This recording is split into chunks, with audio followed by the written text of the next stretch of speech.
Partindo o pão. Porventura o cálice da bênção que abençoamos, não é a comunhão do sangue de Cristo? O pão que partimos, não é a comunhão do corpo de Cristo?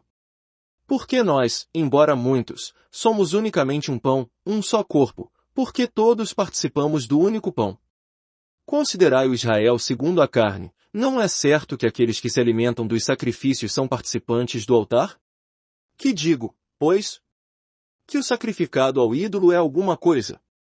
Ou que o próprio ídolo tem algum valor?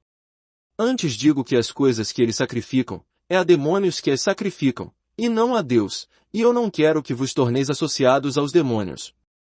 Não podeis beber o cálice do Senhor e o cálice dos demônios, não podeis ser participantes da mesa do Senhor e da mesa dos demônios. Ou provocaremos zelos no Senhor? Somos acaso mais fortes do que ele? 1 Coríntios 10, 16-22. Porque eu recebi do Senhor o que também vos entreguei, que o Senhor Jesus, na noite em que foi traído, tomou o pão, e, tendo dado graças, o partiu e disse, isto é o meu corpo, que é dado por vós, fazei isto em memória de mim. Por semelhante modo, depois de haver ceado, tomou também o cálice, dizendo, este cálice é a nova aliança no meu sangue, fazei isto, todas as vezes que o beberdes, em memória de mim. Porque todas as vezes que comerdes este pão e beberdes o cálice, anunciais a morte do Senhor, e do sangue até que ele venha. Por isso, aquele que comer o pão ou beber o cálice do Senhor, indignamente, será réu do corpo do Senhor. Examine-se, pois, o homem a si mesmo, e assim coma do pão e beba do cálice, pois quem come e bebe, sem discernir o corpo, come e bebe juízo para si. Eis a razão porque há entre vós muitos fracos e doentes, e não poucos que dormem. Porque, se nos julgássemos a nós mesmos, não seríamos julgados. Mas, quando julgados, somos disciplinados pelo Senhor, para não sermos condenados com o mundo. Assim, pois, irmãos meus, quando vos reunis para comer, esperai uns pelos outros. 1 Coríntios 11, 23-33. Neste capítulo consideraremos a questão da mesa do Senhor ou da ceia do Senhor. A ceia instituída pelo Senhor.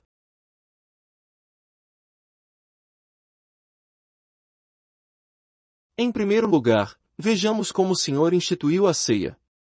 Esta é uma ceia a qual todos os filhos de Deus na igreja devem comparecer. Foi estabelecida pelo Senhor Jesus na noite que antecedeu sua morte. Tendo o Senhor sido crucificado no dia seguinte, aquela foi a sua última noite sobre a terra e também sua última ceia com seus discípulos. Ainda que ele tenha comido após sua ressurreição, aquela foi sua última ceia, pois alguém ressurreto pode optar por comer ou não. Como veio a acontecer esta última ceia? Os judeus guardam um festival chamado Páscoa para comemorar o livramento que Deus lhes concederá da escravidão no Egito. Deus havia ordenado que cada casa preparasse um cordeiro e que o imolassem na noite do 14º dia do primeiro mês. Deveriam colocar o sangue desse cordeiro nos umbrais e na verga da porta. Deveriam comer a carne naquela noite com pão asmo e ervas amargas. Após terem saído do Egito, foi-lhes ordenado que guardassem aquela festa a cada ano como memorial. Portanto, para o judeu o cordeiro pascal é algo retrospectivo. Devido ao grande livramento de Deus, eles relembram aquele evento a cada ano. Quando comparamos esses dois eventos, vemos que os israelitas guardavam a Páscoa porque foram libertos do Egito. Semelhantemente, os filhos de Deus participam da mesa do Senhor porque eles também foram libertos. Os israelitas tinham um cordeiro. Nós também temos um cordeiro, a quem Deus indicou. Hoje, fomos salvos do mundo, libertos do poder de Satanás e nos tornamos propriedade exclusiva de Deus. Guardamos esta festa assim como os judeus guardam a Páscoa. Lembrar do Senhor. O pensamento central da ceia do Senhor é lembrar o próprio Senhor. O Senhor diz, fazei isto em memória de mim, 1 Coríntios 11, 24. Ele sabe como nos esquecemos com facilidade. Não pense que pelo fato de termos recebido graça em abundância e ter experimentado uma redenção tão maravilhosa, não seremos capazes de esquecer. Deixe-me adverti-lo que pessoas como nós se esquecem com grande facilidade. Por esta razão, o Senhor deseja de forma especial que nos lembremos dele e do que ele fez por nós. O Senhor deseja que nos lembremos dele, não apenas porque somos tão esquecidos, mas também porque ele precisa de nossa memória. Em outras palavras, ele não quer que nos esqueçamos dele. O Senhor é tão grandioso e transcendente que poderia deixar-nos esquecer dele e não se importar com isso. No entanto, ele diz: fazei isto em memória de mim, e assim nos mostrar o quão condescendente é ao desejar que nos lembremos dele. O fato do Senhor desejar que nos lembremos dele de forma plena é uma expressão de seu amor. Trata-se de uma requisição do seu amor, não de sua grandeza. No tocante à sua grandeza, ele pode abrir mão do fato de ser esquecido por nós. Mas é o seu amor que insiste que nos lembremos dele. Se não nos lembrarmos dele, somos nós que sofreremos grande perda. Se não nos lembrarmos dele frequentemente e não tivermos sua redenção permanentemente diante de nós, seremos conformados com o mundo e nos tornaremos contenciosos com os filhos de Deus. Portanto, não apenas precisamos nos lembrar dele, mas ao lembrarmos, nos beneficiamos com isso. Esta é também uma forma de recebermos a graça do Senhor. Elimina a divisão. Lembrar-se do Senhor tem ainda outro valor espiritual, torna conflitos, contensões e divisões impossíveis dentre os filhos de Deus. Quando você é lembrado de como foi salvo pela graça e você encontra outra pessoa que é também lembrada das mesmas coisas, ambos são um diante do Senhor. Quando você contempla como o Senhor perdoou a multidão de seus pecados e vê outro irmão que também foi comprado e redimido pelo sangue precioso se achegando à ceia do Senhor, como poderia você trazer qualquer coisa que o separe do seu irmão? Como pode você dividir os filhos de Deus? Ao longo dos últimos 2000 anos, muitas controvérsias entre os filhos de Deus têm sido resolvidas à ceia do Senhor. Muitas coisas que não haviam sido perdoadas, e até mesmo coisas imperdoáveis, ódios que duraram toda uma vida, têm desaparecido à mesa do Senhor, pois é impossível não perdoar quando, ao lembrar do Senhor, você se lembra de como foi salvo e perdoado. Será que você pode ter uma dívida de 10.000 talentos, 10 milhões de dólares americanos, perdoada pelo Senhor e no entanto agarrar um outro servo pelo pescoço e exigir o pagamento de 100 denários, 18 dólares americanos? Veja Mateus 18, 4-35. Alarga seu coração. Outra vantagem em lembrar do Senhor é que cada um que lembrar dele, naturalmente terá seu coração alargado para abraçar todos os filhos de Deus. É natural perceber que todos aqueles que foram redimidos pelo sangue do Senhor são amados por ele, portanto são também o deleite do meu coração. Se estamos todos no Senhor, será que pode haver ciúmes, injúrias e falta de perdão? Como você pode permanecer em conflito com um irmão ou irmão que se assenta ao seu lado na ceia do Senhor? Que direito tem você de exigir qualquer coisa de seu irmão ao lembrar de quantos pecados seus foram perdoados? Se você insistir em manter um espírito de conflito, ciúme e falta de perdão, não será capaz de se lembrar do Senhor. Toda vez que nos reunimos para lembrar do Senhor, somos constrangidos a rever seu amor mais uma vez. Devemos reexaminar a corrupção do mundo e o juízo decretado sobre ele. Devemos renovar a convicção de que todos os que foram redimidos pelo Senhor são seus amados. Todas as vezes que lembramos do Senhor, revemos seu amor, ou seja, como ele nos amou e se deu por nós. Em amor, ele desceu até ao Hades por nós. O mundo já foi julgado, pois crucificou o Senhor. Mas todos os filhos de Deus são o nosso deleite, pois todos foram comprados pelo sangue do Senhor. Como poderíamos odiá-los? Como poderíamos abrigar qualquer pensamento de ódio? Tudo o que acabamos de mencionar está incluído no significado de lembrarmos do Senhor. O primeiro e principal significado da ceia do Senhor é: fazei isto em memória de mim. Devemos também ressaltar que é absolutamente impossível para nós nos lembrarmos de alguém que não conhecemos ou com quem não tenhamos nenhuma experiência. Para lembrarmos de uma pessoa ou evento, é necessário que conheçamos tal pessoa ou evento. Portanto, quando o Senhor nos ordena que nos lembremos dele, ele está simplesmente lembrando aqueles de nós que já o encontraram no Calvário e receberam sua graça. Chegamos até o ponto de lembrar de tudo o que fez por nós. À semelhança dos judeus que se lembravam da Páscoa, também nós olhamos de forma retrospectiva. Pelo fato de termos saído do Egito, juntos lembramos desse fato. Lembrar é olhar para trás. Proclamar a morte do Senhor. A ceia do Senhor possui um outro significado. Isso é encontrado em 1 Coríntios 11, 26. Porque todas as vezes que comerdes este pão e beberdes o cálice, anunciais a morte do Senhor, até que ele venha. Precisamos proclamar ou exibir a morte do Senhor de forma que todos possam ver.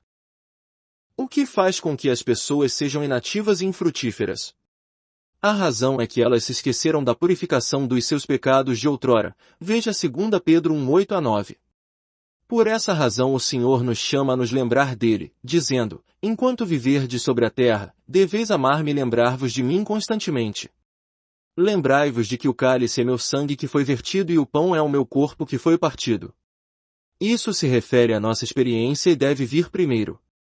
Depois vem o ensinamento de que o cálice e o pão exibem a morte do Senhor. Por que o cálice e o pão representam a morte do Senhor? Porque o sangue está na carne quando estes dois são separados, isso significa a morte. Hoje o sangue e a carne estão separados, pois o sangue está representado no cálice e a carne representada no pão. Quando alguém contempla o vinho no cálice, ele vê o sangue.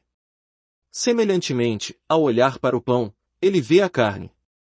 Não é necessário dizer a ele que o seu Senhor morreu por ele. Ao perceber que o sangue não mais está na carne, ele percebe que houve morte. Teria o Senhor que lhe dizer ainda que ele morreu por você? Não, ele só precisa dizer, tomai do cálice e comei do pão, pois esses elementos proclamam sua morte. Sangue aqui e carne ali, e isto nos fala de morte. O que significa comer do pão e beber do cálice? O Antigo Testamento claramente nos ensina que o pão é feito de grãos. A mesma palavra foi usada quando o Senhor disse aos israelitas que após entrarem em Canaã eles comeriam o grão da terra. Ao olhar para o pão, você percebe que o grão foi moído. Ao contemplar o cálice você vê que a uva foi prensada. No grão moído e na uva prensada você contempla a morte. Portanto, o Senhor diz, coma do pão e beba do vinho. A menos que o grão de trigo caia no solo e morra, será apenas um grão. Semelhantemente, a menos que um grão de trigo seja moído, ele permanece um grão e não pode ser transformado em pão. A menos que um cacho de uvas seja prensado, não haverá vinho. O Senhor, falando através de Paulo, diz que à medida que se come do pão e se bebe do cálice, proclama-se a sua morte. Se o grão quisesse preservar-se inteiro, não haveria pão. Se a uva insistisse em manter-se intacta, não haveria vinho. Somente ao comer do grão moído e da uva prensada é que você proclama a morte do Senhor. Do ponto de vista humano, Deus não deixou nada sobre a terra a não ser a cruz. A obra da cruz foi consumada, mas o símbolo da cruz permanece. De fato, muitos hoje esqueceram-se da cruz, mas não os que creem. Para eles, a cruz é algo que deve ser lembrado para sempre. A cada dia do Senhor, vemos na ceia do Senhor, a cruz do Filho de Deus exibida na igreja. Isso sugere que ainda que esqueçamos tudo mais, devemos sempre lembrar do fato da morte do nosso Senhor por nós. Suponhamos que sejam trazidos pais, filhos ou familiares à reunião em que o pão é partido. Assistindo uma reunião desse tipo pela primeira vez, certamente perguntarão qual é o significado de partir o pão e de tomar do cálice. A resposta é: o cálice representa o sangue e o pão, a carne. Uma vez que o sangue e a carne estão separados, isso é morte. Para aqueles que não creem e estão na reunião, deve ser dito que ao fazer isso exibimos a morte do Senhor. Devemos não apenas sair para pregar o Evangelho, convidar pessoas para ouvir as boas novas e a pregação da palavra por aqueles que têm o dom para tal, mas também devemos possibilitar que a mesa do Senhor proclame as boas novas. Será algo muito grandioso se pudermos convencer as pessoas que aquilo que está diante delas não é um ritual, mas é uma exibição da morte do Senhor. Devemos proclamar a sua morte até que o Senhor volte.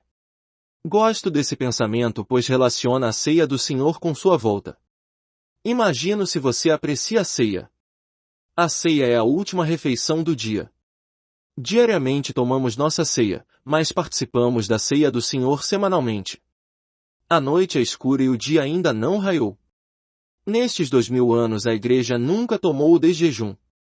Ela tem tomado e ainda toma apenas a ceia, a última refeição. Até que ele volte, a noite permanece escura. Mas logo o dia há de raiar e ninguém precisará mais tomar a ceia. Quem toma a ceia de manhã cedo? Em breve contemplaremos o Senhor face a face. Lembranças se perderão nessa visão. Veremos aquele a quem amamos. Devemos ver desde o início que ao lembrar do Senhor estamos lembrando da sua morte. Isso naturalmente desviará nossos olhos em direção ao reino, para aquele dia em que iremos estar com o Senhor. A cruz sempre nos leva para a sua volta, resultando, invariavelmente, em glória. Ninguém pode lembrar-se da morte do Senhor sem dizer, Senhor, quero contemplar a sua face. Quando chegar o dia em que virmos sua face, todas as coisas, inclusive esta lembrança, passarão. Assim, ao lembrar do Senhor, exibimos sua morte até que ele venha. Nada nos resta hoje nada a não ser esperar pela sua volta. O significado da mesa do Senhor.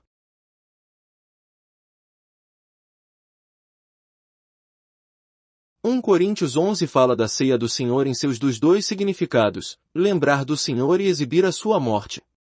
No entanto, o capítulo 10 do mesmo livro fala da mesa do Senhor. Ainda que o assunto seja o mesmo, duas designações diferentes são usadas. À semelhança da ceia do Senhor, a mesa do Senhor também tem um significado duplo.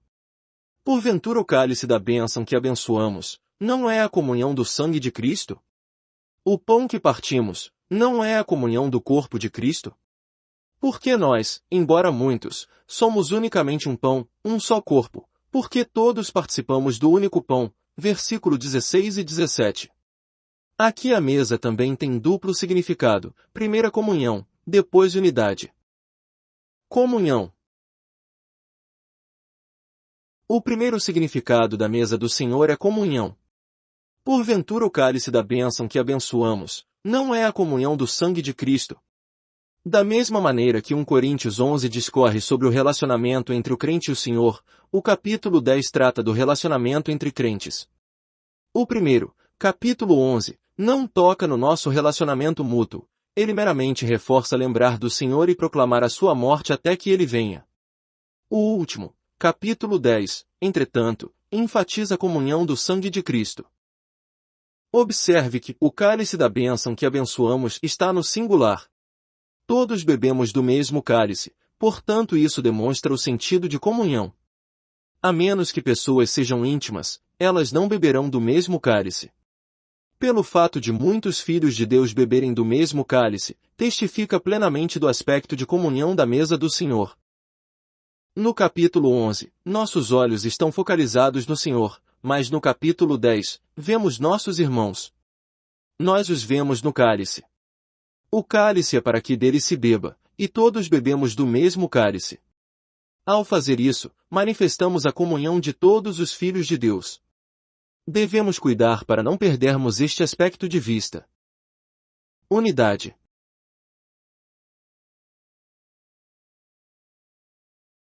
O segundo significado da mesa do Senhor é unidade. Porque nós, embora muitos, somos unicamente um pão, um só corpo, porque todos participamos do único pão, versículo 17. Nestas palavras vemos imediatamente que todos os filhos de Deus são um. O pão do capítulo 11 e o pão do capítulo 10 têm ênfases diferentes. Enquanto no capítulo 2 o Senhor diz isto é o meu corpo, que é dado por vós, versículo 24.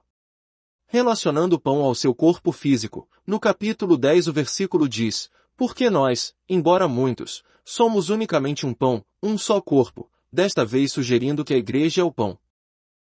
Da mesma maneira que precisamos aprender do Senhor sobre os diversos aspectos da sua mesa como lembrança, exibição de sua morte e a comunhão, precisamos também aprender o seu significado como unidade.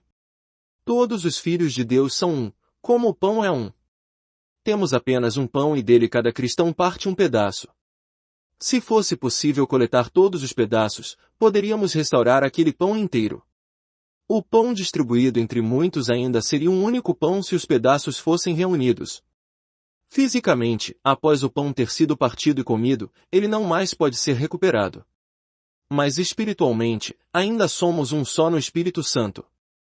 O Espírito Santo dá Cristo a nós, mas Cristo ainda está no Espírito Santo. O que foi distribuído foi o pão, mas no Espírito Santo ainda somos um e nunca fomos divididos. Portanto, ao partir o pão, confessamos que os filhos de Deus são um. Esse pão significa a unidade da Igreja de Deus. O problema básico com a mesa do Senhor é o pão. Quando os filhos de Deus se reúnem para partir o pão, se o pão representar a si mesmos, seria um pão muito pequeno e não deveria ser partido. O pão deve representar toda a Igreja, incluindo todos os filhos de Deus sobre a terra além daqueles em sua localidade. Portanto, o pão testifica da unidade de todos os filhos de Deus. Alguns problemas práticos. Temos mostrado aos irmãos e irmãs que o significado de partir o pão é duplo. Verticalmente, significa lembrar do Senhor e proclamar sua morte até que ele venha, e horizontalmente, é a comunhão com todos os filhos de Deus e a unidade com eles.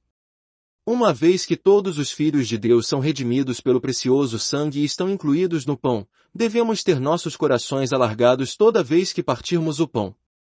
Mesmo sendo muitos, somos apenas um pão.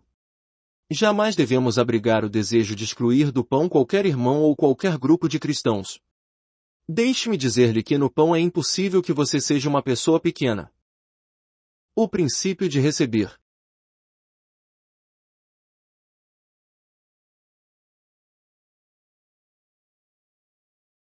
Como, então, recebemos pessoas à mesa do Senhor?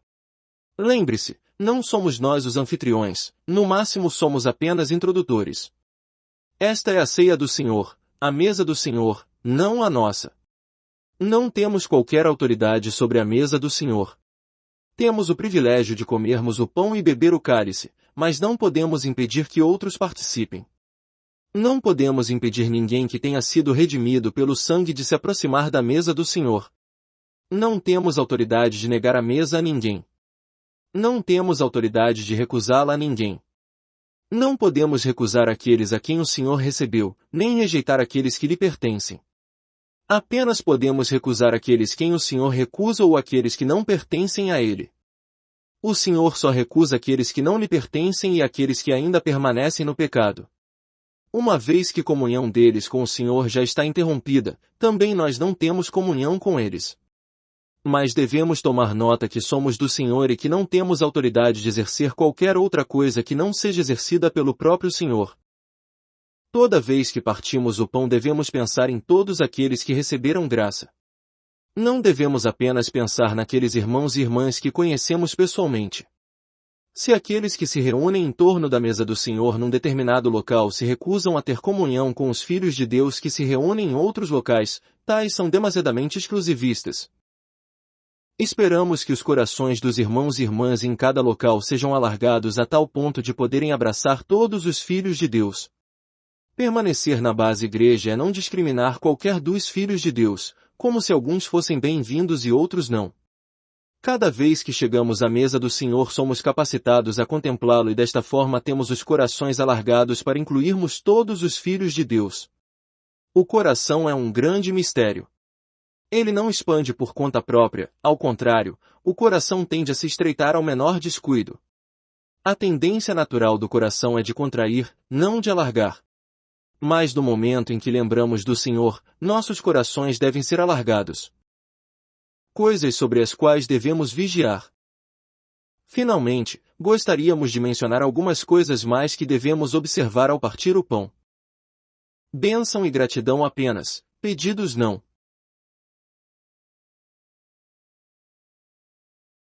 Nessa reunião, uma situação especial existe. Achegamo-nos como aqueles que já foram lavados pelo sangue do Senhor, não como os que pedem para serem purificados.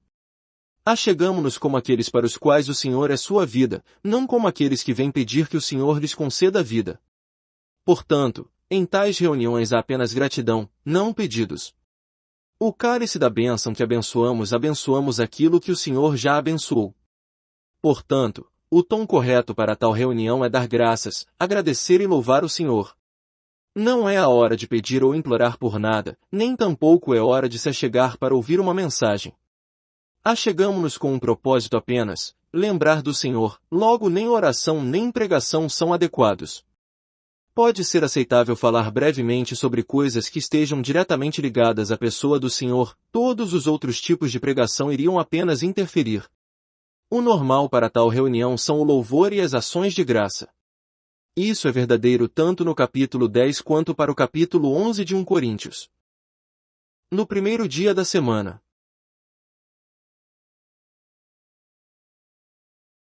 Quando o Senhor instituiu a ceia, Ele nos exortou para que o fizéssemos frequentemente. Após sua ressurreição, Ele partiu o pão com os 2 discípulos em Emaús no primeiro dia da semana, Lucas 24, 1 e 30.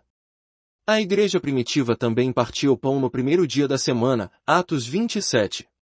Há exemplos suficientes na igreja e na palavra de Deus para nos mostrar que o partir do pão deve ser no primeiro dia da semana. A Páscoa ocorre apenas uma vez por ano, mas o partir do pão acontece apenas uma vez por semana. O nosso Senhor não está morto, mas vivo, portanto, lembramo-nos dele no dia da ressurreição. O primeiro dia da semana é de fato um dia muito especial para a igreja. De maneira digna.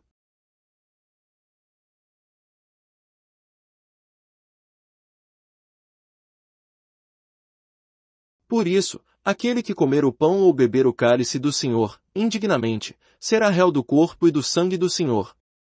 Examine-se, pois, o homem a si mesmo, e assim coma do pão e beba do cálice, pois quem come e bebe, sem discernir o corpo, come e bebe juízo para si. 1 Coríntios 11, 27 a 29. É extremamente importante que comamos e bebamos de forma digna. Isso não se refere à dignidade própria da pessoa, mas refere-se à forma como ela participa. A dignidade da pessoa já foi resolvida ao ser redimida pelo precioso sangue. Se a pessoa não for do Senhor, ela não tem qualquer parte na mesa do Senhor. Entretanto, alguns que são do Senhor podem comer de maneira indigna, ou seja, podem tomar do pão de forma descuidada, sem discernir o corpo do Senhor. Portanto, exortamos aos novos crentes que tomem do pão respeitosamente.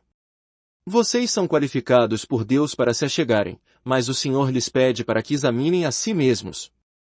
Vocês devem discernir que esse é o corpo do Senhor. Portanto, você não pode participar dele de maneira descuidada. Você precisa receber o pão de forma digna do corpo do Senhor. Uma vez que o Senhor dá a vocês o seu sangue e a sua carne, vocês precisam recebê-los respeitosamente. Ninguém, a não ser um tolo, desprezaria aquilo que Deus tem lhe dado. Extraído do livro Não Deixemos de Congregar-nos. Vatmanei. Inscreva-se no canal Desfrutar é bem melhor.